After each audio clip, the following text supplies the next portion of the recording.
اللہ تبارک و تعالی نے قرآن مجید میں فرمایا ہے کہ وَلَقَدْ كَرَّمْنَا بَنِي آدم، بے شک ہم نے جناب آدم کے بیٹے کو فضیلت عطا فرمائی، کرامت کا تاج عطا کیا ہے، اشرف المخلوقات بنایا ہے، ساری مخلوق سے زیادہ اس کو عزت عطا فرمائی ہے۔ انسان ہونے کے ناطے تمام انسان نہ صرف یہ کہ برابر ہیں بلکہ قابل احترام ہیں۔ اللہ تبارک و تعالی نے سب کا اعزاز رکھا ہے، سب کو فضیلتوں سے نوازا ہے، لیکن دنیاوی زندگی کے اندر اللہ تبارک و تعالی نے ان کی تقسیم کر دی ہے۔ کسی کو آقا بنا دیا ہے، کسی کو غلام بنا دیا ہے، کسی کو فیکٹری کا مالک بنا دیا ہے، کسی کو وہاں پہ مزدور بنا دیا ہے۔ اور یہ تقسیم اللہ تعالیٰ نے اپنے فضل سے کی ہے نظام قدرت کو چلانے کے لیے، نظام زندگی کو چلانے کے لیے۔ اور قرآن مجید فرماتا ہے نحن قسمنا بینہم معیشتہم فی الحیات الدنیا، ہم نے دنیاوی زندگی میں ان کی معیشت کو تقسیم کر دیا، ان کے درمیان معاملات کو تقسیم کر دیا ہے، خود اللہ نے کیا۔ وَرَفَعْنَا بَعْضَهُمْ فَوْقَ بَعْضٍ دَرَجَاتٍ، اور بعض کو بعض سے درجوں میں فضیلت عطا کر دی۔ ہم نے خود تقسیم کیا ہے، مالک نے تقسیم کیا ہے۔ وہ فرماتا ہے ہم نے بانٹا ہے خود یہ تمہارا نظام زندگی کہ بعض کو درجوں میں فضیلت دے دی ہے۔ یہ تقسیم، یہ کار حیات اس لیے تاکہ نظام زندگی کو چلایا جائے۔ ایک شخص کو اللہ تبارک و تعالی نے بادشاہ بنایا ہے اور ایک کو اس کا دربان بنایا ہے۔ یہ تقسیم اس لیے کی ہے کہ ظاہر ہے سارے تو بادشاہ نہیں بن سکتے، اور کسی نہ کسی نے دربان بھی بننا ہے۔ حکم کیا ہے؟ حکم یہ ہے کہ وہ دربان احساس کمتری کا شکار نہ ہو، وہ یہ سمجھے کہ اللہ تعالیٰ نے اس ملک میں اسی جگہ میری ڈیوٹی لگائی ہے، اور بادشاہ تکبر کا شکار نہ ہو، وہ یہ تو سمجھے کہ اللہ نے مجھے اعزاز دیا ہے، مجھے فضیلت دی ہے، ملک چلانے کے لیے اللہ تعالیٰ نے مجھے چنا ہے، لیکن وہ اس دربان کو اپنے سے کم تر نہ سمجھے، اسے حقیر نہ سمجھے، اپنے ذہن کے اندر یہ بات بٹھائے کہ جس طرح بحیثیت انسان رب نے مجھے فضیلت عطا کی ہے، اسے بھی اللہ نے اسی طرح ہی فضیلت عطا فرمائی۔ اور اگر انسان ہونے کے ساتھ ساتھ وہ مسلمان بھی ہے، مومن بھی ہے، تو پھر تو نبی پاک صلی اللہ تعالیٰ علیہ وسلم نے فرمایا میرے مومن کی عزت اللہ کی نظر میں کعبے سے بھی زیادہ ہے، پھر تو اور زیادہ فضیلت اس کی سمجھے گا۔ ہم نے اس تقسیم حیات کو اپنے اوپر طاری کر لیا ہے، اور کچھ لوگ احساس کمزوری کا شکار ہو گئے ہیں، اور کچھ لوگ ایسے ہیں جو بلا وجہ تکبر کا شکار ہیں۔ انسان کو یہ حکم دیا گیا ہے کہ وہ جہاں بھی ہے وہ اللہ کا بندہ بن کے وقت گزارے، اس کے ذہن اور نظریات ٹوٹے نہ، بکھرے نہ، وہ یہ سمجھے کہ اللہ تبارک و تعالیٰ نے اگر کچھ مجھے دیا ہے تو اپنے فضل سے دیا ہے۔ ہمارے ہاں یہ ہوتا ہے کہ اگر کسی شخص کو کوئی چیز خدا اپنے فضل سے دیتا ہے تو وہ اسے نہ اپنا حق سمجھنے لگتا ہے،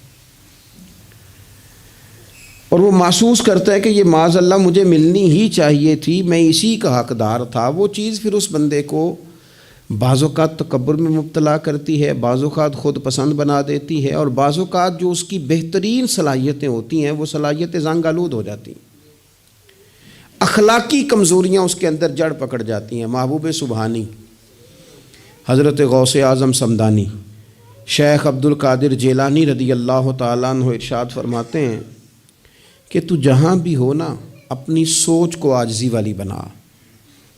آپ فرماتے ہیں اگر تیری عمر زیادہ ہے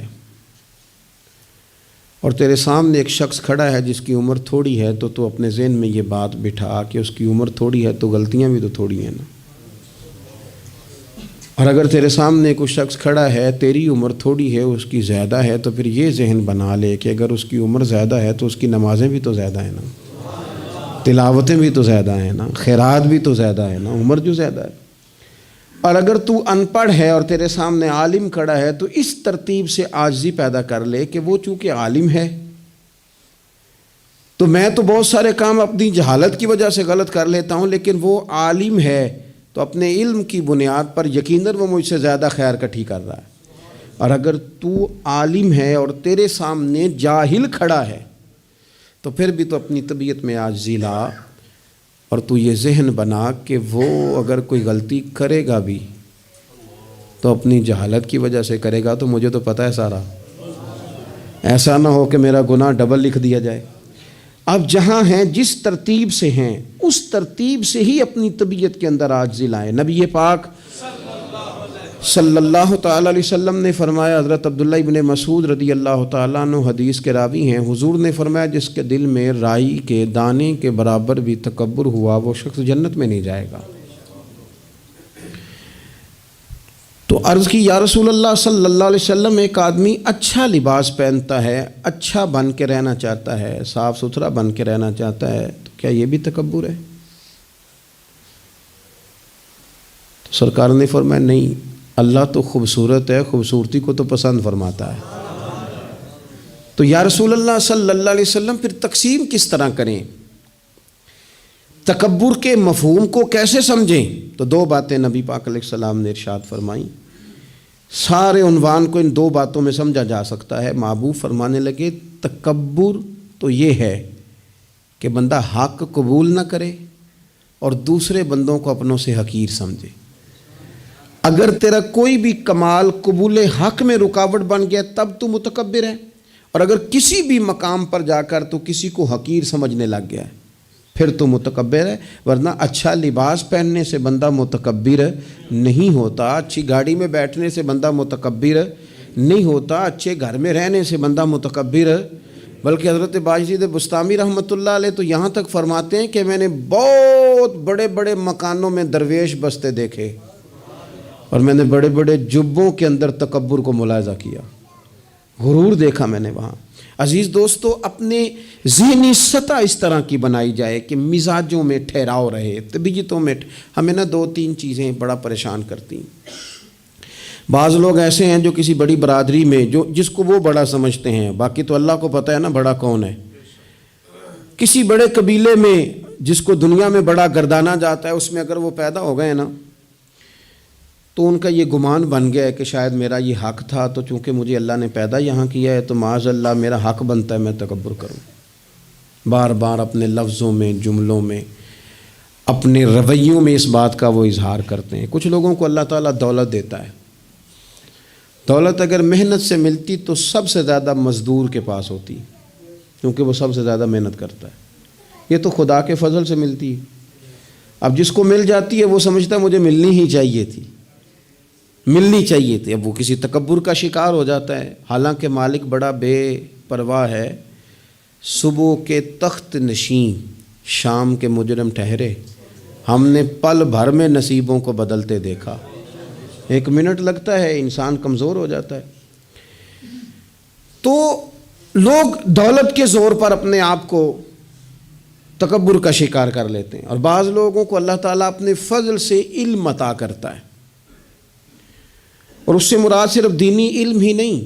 اگر کسی کے پاس کوئی دنیاوی ڈگری ہے، دنیاوی، میں بڑے ادب سے عرض کروں گا، میں بڑے زمانے سے کچھ نہیں تو مجھے 20 سال ہو گئے ڈاکٹروں کا چکر لگاتے۔ والد صاحب بیمار تھے، والدہ بیمار تھیں، خود جانا پڑا، کبھی بچوں کو لے کے جانا پڑا۔ میں نے لہجوں میں بعض جگہ پہ غرور دیکھا،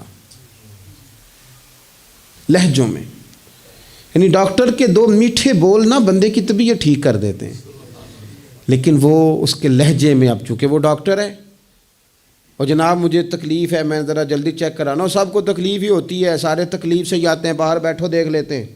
علم اس کا نام ہے کہ دوسروں کو جاہل سمجھا جائے؟ علم اس کا نام ہے کہ آپ کو شعور ہی نہ آئے؟ علم تو آگہی سکھاتا ہے۔ اگر کوئی عالم ہو کر اپنی ماں کے پیر نہیں دباتا تو پھر اس کے علم نے اسے کچھ بھی نہیں سکھایا، اس کے علم نے اسے کچھ بھی نہیں بتایا۔ اگر عالم ہو کر اپنے باپ کا حیا نہیں کرتا تو پھر یہ کورس ہیں، اس نے لفظ سیکھے ہیں ایڑے ترچھے، اسے سمجھ ہی نہیں آئی لوگوں سے پیار کیسے کرنا تھا۔ آپ کی چیزیں آپ کے اندر روشنی پیدا کریں، آپ کا شعور آپ کو تازہ کرے۔ دیکھیں نا، جتنا پھل زیادہ لگ گیا ٹہنی اتنی جھک گئی۔ حضرت عبداللہ بن عمر رضی اللہ تعالیٰ عنہ اور حضرت عبداللہ بن عمر دونوں بیٹھے تھے۔ ایک صحابی ہیں عبداللہ بن عمر بن عاص رضی اللہ تعالیٰ عنہ، اور ایک سیدنا فاروق اعظم کے بیٹے ہیں جن کو عبداللہ بن عمر کہا جاتا ہے۔ دونوں بیٹھے تھے۔ عبداللہ بن عمر اٹھ کے چلے گئے تو عبداللہ بن عمر نے رونا شروع کر دیا، دیر تک روتے رہے۔ اللہ کرے کسی کو کوئی ایسا یار ملے جسے مل کے بندہ روئے۔ ایک باری میریاں اکھیاں چوں اونا نے اتھرو پونجے سن، ہن تے چسکا پہ گیا رونے دا تے ہر ویلے آہو زاری دا۔ وہ چلے گئے اور انہوں نے رونا شروع کر دیا، روتے جا رہے ہیں۔ بچوں نے کہا کیوں روتے ہو؟ کہنے لگے یار وہ عجیب بات بتا گیا ہے۔ وہ کہتا ہے میں نے حضور علیہ السلام سے خود سنا ہے کہ جس کے دل میں رائی کے دانے کے برابر تکبر ہو جنت میں نہیں جائے گا۔ روتا ہوں، انسان ہوں، کبھی کوئی بات ہو ہی جاتی ہے، کبھی کوئی پریشانی ہو ہی جاتی ہے، پھر اپنے ارد گرد والوں سے کہنے لگے دعا کرو رب عاجزی کی توفیق دے دے، اللہ بڑے بول سے بچا لے۔ عزیز بھائیوں، مزاجوں کے اندر حضرت شیخ سعدی رحمۃ اللہ علیہ، میں نے کچھ لوگوں کو دیکھا ہے اگر کوئی نیک کام کر لیتے ہیں نا تو پھر وہ کہتے ہیں چونکہ میں نے کیا لہذا ساری دنیا فوراً یہ کرے۔ آپ یہ کیوں نہیں سمجھتے کہ رب نے آپ کو توفیق دی ہے تو آپ عاجز ہو جائیں اللہ کے بندے، آپ عاجزی اختیار کریں۔ وہ کہتے ہیں چونکہ میں کرتا ہوں لہذا میں اب اتنا بڑا آدمی ہوں تو فلانے بندے تو ٹھیک ہی نہیں۔ حضرت سعدی شیرازی کہتے ہیں کہ تہجد کا ٹائم تھا، پرانے زمانے میں نا لوگ مسافر اکثر رات مسجدوں میں آ کے گزارتے تھے، تو کہتے ہیں مسجد میں لوگ سوئے ہوئے تھے سارے، تہجد کا ٹائم تھا، میں تہجد کی نماز پڑھ رہا تھا، میرے والد بھی ساتھ تھے، تو میں نے اپنے ابا جی سے کہا یہ دیکھو کتنے بد نصیب ہیں، نفلوں کا ٹائم ہے اور یہ سوئے ہوئے ہیں، کتنے بد نصیب ہیں، میں تہجد پڑھ رہا ہوں، اللہ اللہ کر رہا ہوں، یہ سوئے ہوئے ہیں۔ تو فرماتے ہیں میرے والد کہنے لگے کاش تو بھی سویا ہی رہتا، لوگوں کے کپڑے تو نہ پھاڑتا، کاش تو بھی، تیرا سونا ہی بہتر تھا، اس تہجد سے تو سویا ہی رہتا تو بہتر تھا، کپڑے تو نہ پھاڑتا لوگوں کے۔ او خدا کے بندے اگر تو نے پڑھی ہے تو تیرا اور رب کا رشتہ ہے، اس کی بنیاد پر تو دوسروں کو حقیر جاننے لگ گیا ہے، اس کی بنیاد پر علم پڑھے دا مان نہ کریے ماتا کھی میں پڑھیا، او جبار کہار کہاوے متے روڑ دیویں دودھ کڑیا۔ تھوڑا سا اپنے طبیعت میں عاجزی پیدا کر۔ یہ تو دیکھیں نا کتنے بڑے بزرگ ہیں، حضرت فضیل بن عیاض،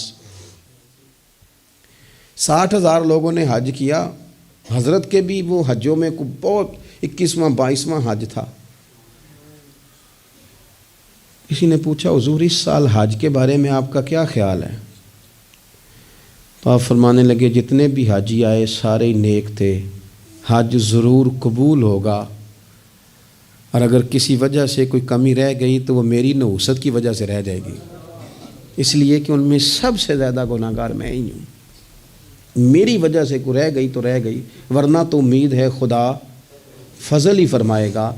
آپ کے مزاج میں جب عاجزی ہوتی ہے کہ نا، اگر آپ کسی مقام پہ فائز ہیں تو وہ تو اللہ نے دیا آپ کو، تو اب تو آپ کو اس مقام پر جا کے بھی عاجزی ہی کرنی چاہیے تھی، اور اگر آپ وہ عاجزی نہیں کر رہے تو اس کا مطلب ہے آپ بہت ساری خطاؤں کا شکار ہیں۔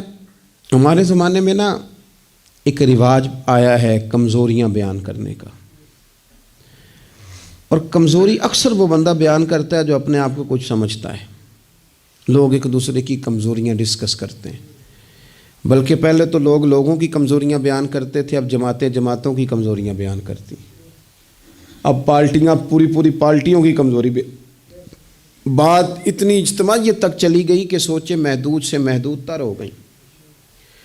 اللہ تعالیٰ نے نا ایک دفعہ حضرت موسیٰ کلیم اللہ علیہ السلام سے فرمایا کہ آپ کی قوم میں جو سب سے نیک آدمی ہے نا اسے ڈھونڈ کے میری بارگاہ میں لائیں۔ حضرت موسیٰ علیہ السلام نے نا جس کو سب سے زیادہ نیک سمجھتے تھے اسے اللہ کے حضور پیش کیا، مالک یہ سب سے زیادہ نیک ہے، جسے حضرت موسیٰ کلیم نیک کہیں، وہ کتنا کو نیک ہوگا، یا اللہ یہ نیک ہے۔ حضرت موسیٰ علیہ السلام سے رب کریم نے فرمایا اب اس بندے کی ڈیوٹی لگاؤ کہ یہ اس قوم میں جو سب سے گناہ گار ہے وہ بندہ ڈھونڈ کے لائے۔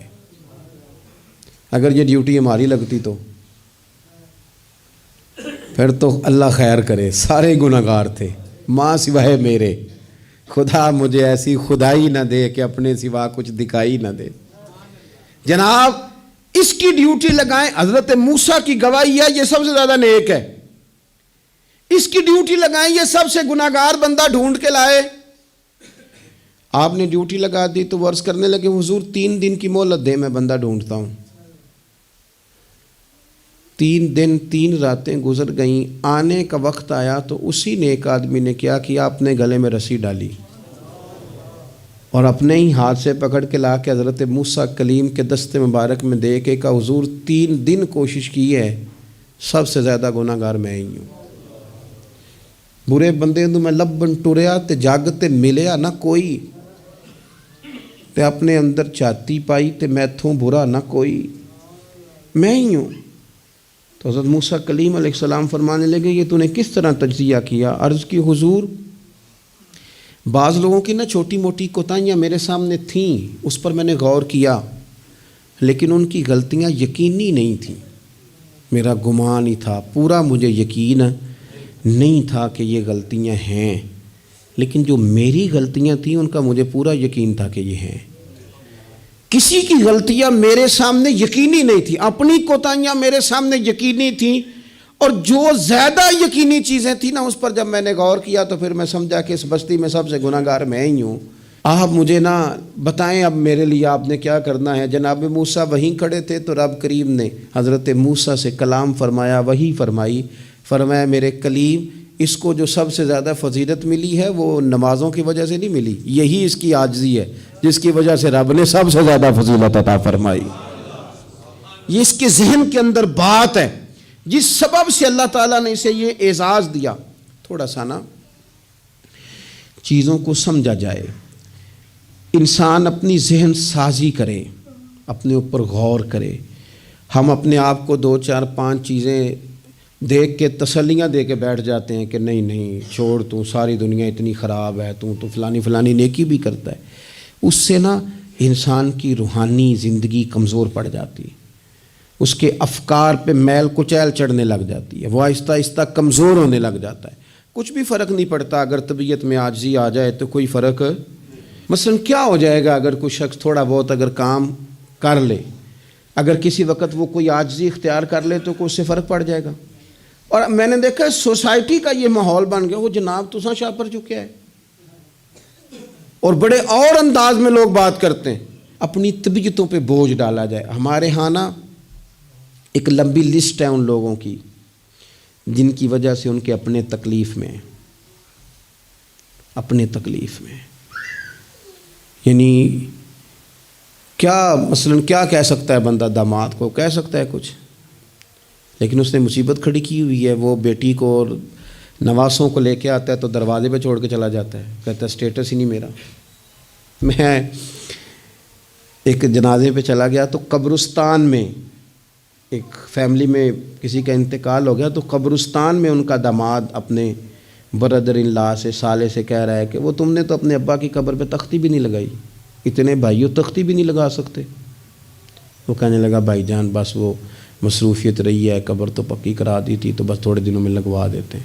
وہ بیچارہ نا ادھر ادھر میری طرف بھی دیکھ رہا ہے کہ لوگ سن، اور وہ ڈھٹائی سے باتیں کیے جا رہا ہے کیونکہ وہ داماد ہے، ان کی بیٹی گھر ہے، مفت کی بلیک میلنگ ہے۔ وہ بندہ چلا گیا، میں نے اس کا بازو پکڑ کے سائڈ پہ کر لیا، میں نے کہا یار تجھے قبروں میں بھی اللہ نہیں یاد آیا؟ یہ مفت کی جو آزمائشیں ہم لوگوں کو ڈالتے ہیں نا، اس سے بچیں۔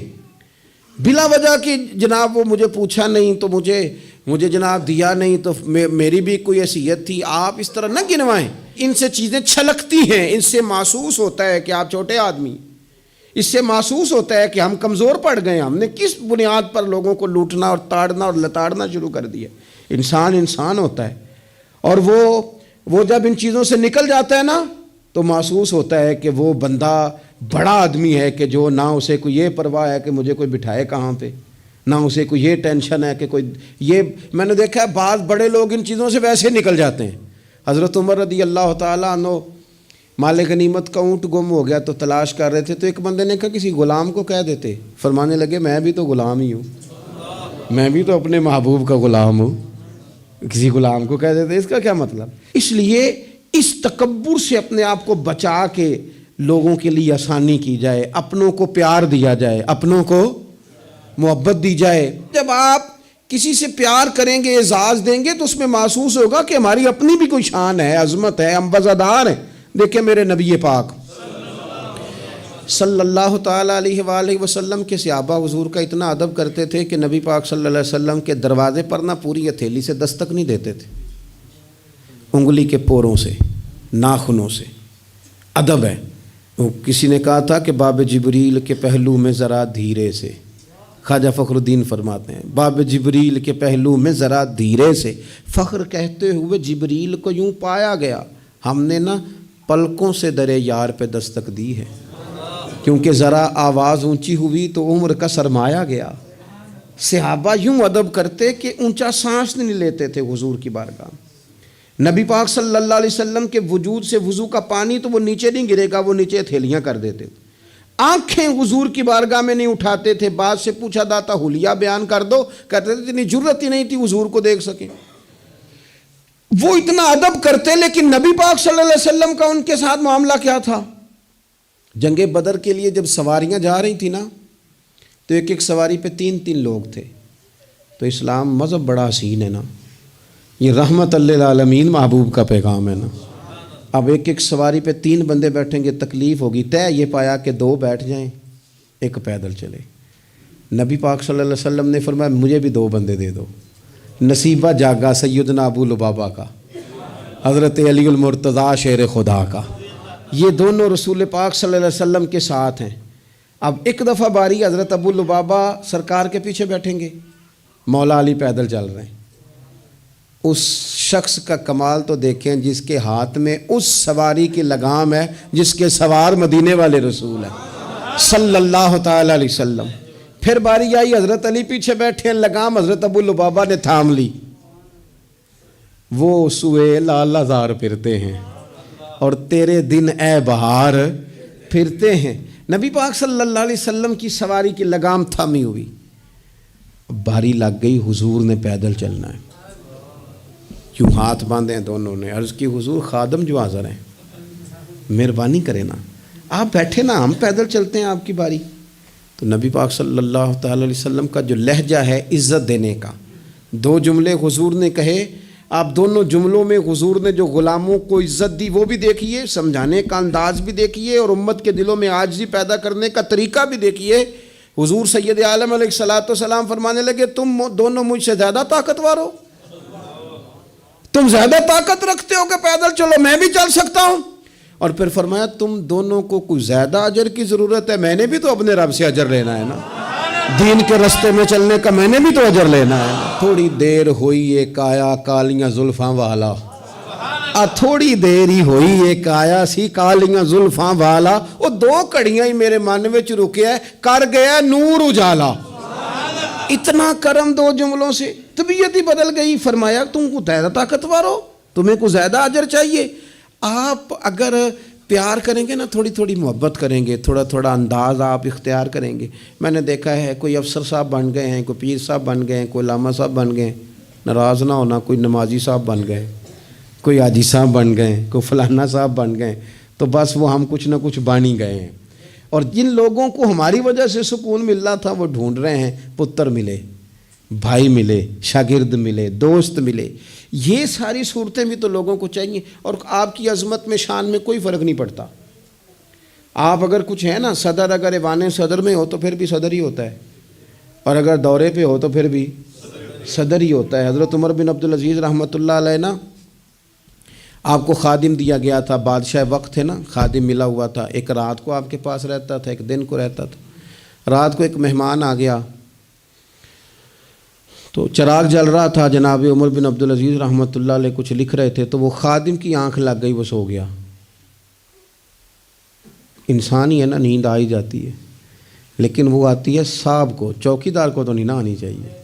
پھر صاحب کہتے ہیں تو تنخواہ کا دی لینا ہے، تینوں رکھیا کا دے لیے، یہی لفظ ہے نا جی، اس کو تو نہیں نہ آنی چاہیے، ڈرائیور کو تو نہیں نہ آنی چاہیے، وہ تو نیند تو شاید صرف مالک کے لیے، ڈرائیور کے لیے تھوڑی ہے۔ تو اس کی آنکھ لگ گئی، اسے نیند آ گئی۔